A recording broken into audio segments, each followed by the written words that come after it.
మీరు తీసుకునే అదే మందులు, అదే నాణ్యమైన మందులు, కానీ సగం ధరకే. అవును, మెడ్‌ప్లస్ బ్రాండ్స్‌పై 50-80% తగ్గింపు. సో ఇప్పుడు ఈ డయాబెటిక్ నెఫ్రోపతి అంటాం కదా సార్, అదంటే ఏంటి? దాని ప్రారంభంలో ఎట్లా గుర్తించాలి? డయాబెటీస్ ఉన్నటువంటి వాళ్ళలో ఒక 30-40% మందికి కిడ్నీ జబ్బులు వస్తూ ఉంటాయి. వాళ్ళకి జన్యుపరమైన కారణాల చేత డయాబెటీస్ వచ్చినట్టుగానే వాళ్ళలో జన్యుపరమైన కారణాల చేత కిడ్నీ జబ్బు రావాలనే ఒక అంశం కూడా వాళ్ళలో ఉంటుంది. ఆ విషయం కూడా వాళ్ళకి తెలిసే అవకాశం లేదు. నిజానికి ఈ జీన్స్ ఏమిటని తెలుసుకునే అవకాశం ఇప్పటిదాకా శాస్త్రీయంగా మనకు గొప్పగా జరగలేదు. కాబట్టి మనం ఈ కేటగిరీ ఉన్నవాళ్ళు, ఈ వ్యక్తులు, ఫలానా వ్యక్తి ఇతనికి జీన్స్ ఉన్నాయి కాబట్టి అని చెప్పడం మనకు సాధ్యం కావటం లేదు. కాబట్టి అన్ఫార్చునేట్లీ చాలా మంది తెలుసుకోకుండా అన్యాయంగా బలైపోతూ ఉన్నారు. కాబట్టి డయాబెటీస్ ఉన్నటువంటి వాళ్ళు ప్రతి ఒక్కరు కూడా కిడ్నీ జబ్బు గురించి మొదటి రోజు నుంచి, ఎప్పుడైతే మొట్టమొదటిసారిగా మీకు డయాబెటీస్ లేదా బీపీ గుర్తుపడతారో అప్పటి నుంచి మీరు పరీక్షలనే చేయించుకుంటూ రెగ్యులర్గా పరీక్షలు చేయించుకోవాలి. షుగర్ కంట్రోల్ పెట్టుకోవడం ఎంత ముఖ్యమో మీకు మిగతా పరీక్షలు చేసుకోవడం కూడా అంతే ముఖ్యం. కాబట్టి వాటి మీద ఒక కన్నేసి పెడితే వాటిలో ప్రధానంగా కిడ్నీ జబ్బు తప్పనిసరిగా మీరు కన్నేసి పెట్టుకోవాల్సిన అవసరం ఉంటుంది. మీరు కాదని చెప్పేదాకా ప్రతి ఒక్కరిలో కూడా షుగర్ ఉన్నటువంటి వారికి కిడ్నీ జబ్బు వచ్చే అవకాశం ఉంటుంది అనుకోవడం అన్నది చాలా వరకు ఉత్తమం. ఎందుకంటే 10 ఏళ్ళైనా, 5 ఏళ్ళైనా, 20 ఏళ్ళైనా, 30 ఏళ్ళైనా, 40 ఏళ్ళకు కూడా వాళ్ళని కిడ్నీ జబ్బు కాకుండా వదిలిపెట్టిన సందర్భాలు చూడట్లేదు మేము. కాబట్టి తప్పనిసరిగా మీరు డయాబెటీస్ ఉన్నటువంటి వాళ్ళు కిడ్నీ సంబంధించి పరీక్షలు చేసుకోవాలి. ఎప్పుడైతే కిడ్నీ జబ్బు మొదలవుతుందో వాళ్ళ మూత్రంలో కొన్ని సాధారణ మూత్ర పరీక్షలు మీ ప్రోటీన్ పోతూ ఉంటుంది. ఆ ప్రోటీన్ పోగా కిడ్నీ ఎక్కువగా పోతుంది. ఎంత ఎక్కువ ప్రోటీన్ పోతే కిడ్నీ అంత ఎక్కువగా పాడవుతుంది, అంత తొందరగా పాడవుతుంది, అంత వేగంగా పాడవుతుంది, అంత అధిక మొత్తంలో పాడైపోయి మిగతా అవయవాలను పెద్ద మొత్తంలో పాడు చేస్తూ ఉంటుంది. కాబట్టి డయాబెటీస్ ఉన్నటువంటి వాళ్ళు ఎప్పుడైతే సాధారణ మూత్ర పరీక్షలో 1+ అంతకంటే ఎక్కువ కనపడుతుందో వాళ్ళు కాస్త ఎక్కువ జాగ్రత్తగా ఉండాల్సిన అవసరం ఉంటుంది.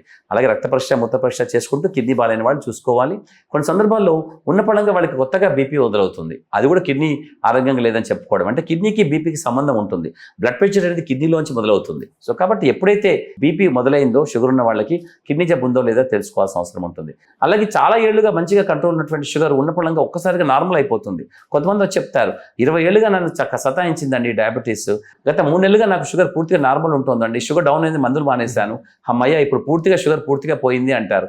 నేను చెప్తాను, మీరు పెన్నంలోంచి పొయ్యిలో పడ్డారు, మీరు జాగ్రత్తగా చూసుకోండి, షుగర్ పూర్తిగా నార్మల్ అయిపోవడం అంటూ జరగదు. అలా జరిగిందంటే మీ కిడ్నీ ఏదో డ్యామేజ్ అయినట్టుగా చూసుకోండి అంటే అప్పుడు వాళ్ళకి క్రియాటినిన్ 2 లేదో 3 లేదో పెరిగిపోయి ఉంటుందంట. అప్పటి నుంచి షుగర్ డౌన్ అవుతూ ఉంటుంది. కొంతమంది పూర్తిగా నార్మల్ కూడా అయిపోతుంటుంది. కాబట్టి పూర్తిగా నార్మల్గా ఉన్నటువంటి వ్యవస్థ ప్రపంచంలో ఎక్కడ ఉండకూడదు. మనిషి సైతం పూర్తిగా నార్మల్గా ఉన్నవాడు అంటూ ఉండడు. ప్రతి మనిషిలో ఏదో ఒక చిన్న డిజార్డర్ ఉంటుంది, సైకాట్రిక్ డిజార్డర్ అన్న ఉంటుంది ప్రతి మనిషిలో.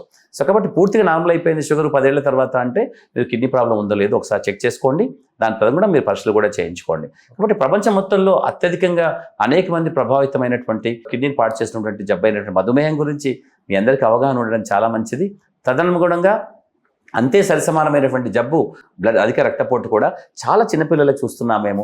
20 ఏళ్ళు 30 ఏళ్ళు ఉన్న పిల్లలకి ఎప్పుడైతే హైపర్ టెన్షన్ వస్తుందో మీరు గుర్తుపెట్టుకోండి, అందులో 95% మంది కిడ్నీ జబ్బున వాళ్ళే ఉంటారు. అంటే 40 సంవత్సరాల లోపల ఎవరికి బీపీ రాకూడదు. ఒకవేళ వచ్చిందా మీరు అమాయకంగా నాకేదో బీపీ వచ్చింది, మా తాతగారికి కూడా ఉంది, మా నాన్నగారికి కూడా ఉంది, నాకు కూడా బీపీ వచ్చింది అని అనుకోవడానికి లేదు. మీ 40 ఏళ్ల లోపల మీకు బీపీ రాకూడదు. ఒకవేళ బీపీ బాగా అధికంగా ఉంటే మీరు పరీక్షలు చేసుకున్న వాటిలో తప్పనిసరిగా కిడ్నీ పరీక్ష ఉండాలి. దాదాపుగా నిశ్శబ్దంగానైనా మీకు కిడ్నీ జబ్బు ఉంటుంది. కాబట్టి మీరు తప్పనిసరిగా పరీక్షలు చేయించుకోండి. అంతేగాని నాకు 5 ఏళ్ళుగా 6 ఏళ్ళుగా బీపీ ఉందండి, నాకు 29వ ఏటే నాకు బీపీ వచ్చిందండి, కానీ 34 ఏట కిడ్నీ ఫెయిల్ అవుతుంది నేను అనుకోలేదు, నాకు ఎవరూ చెప్పలేదండి అంటే ఎవరూ చెప్పాల్సిన అవసరం లేదు. నిరంతరంగా తెలుసుకోవడమే మనిషి చేసే ప్రక్రియ, మనిషికి ఉండాల్సినటువంటి ఉత్సాహం, ఉత్సుకత. కాబట్టి బీపీ షుగర్ ఉన్న వాళ్ళు జాగ్రత్తగా ఉండడం అనేది చాలా మంచిది.